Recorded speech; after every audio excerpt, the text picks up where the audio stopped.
Hi, welcome to day 2 of volume of rectangular and triangular prisms. Let's get to work.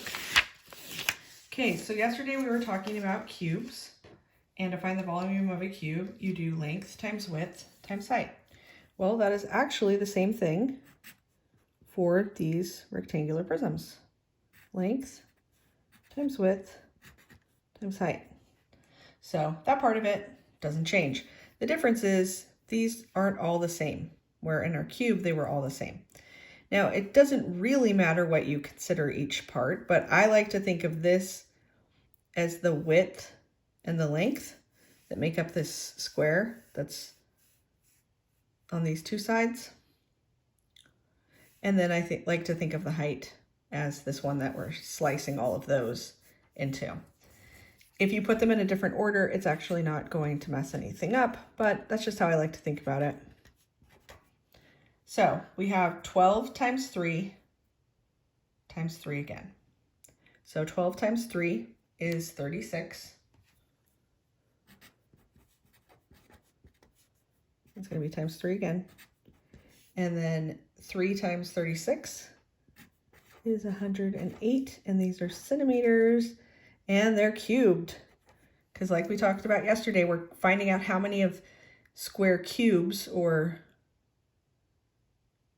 just all of these,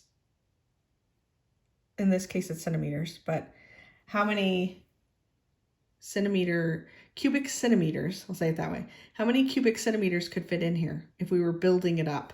And you would need 108 of them to recreate this image.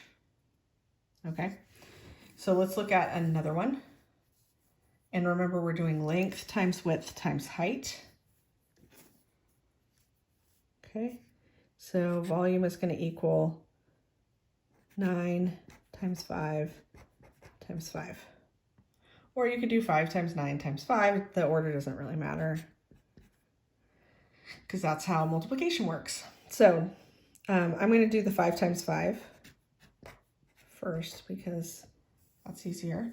And then you really could think of this in quarters. If you had 9 quarters, how much would you have? You could do the mental math. It would be $2.25, but in this case it's going to be 225 meters cubed. So of those cubic meters, a cubic meter is a lot bigger than a cubic centimeter, by the way, but of the cubic meters, you would have to have 225 of them to recreate this shape in real life. Okay, well, that is day 2 of finding the volume of rectangular and triangular prisms. We will talk to you soon. Bye.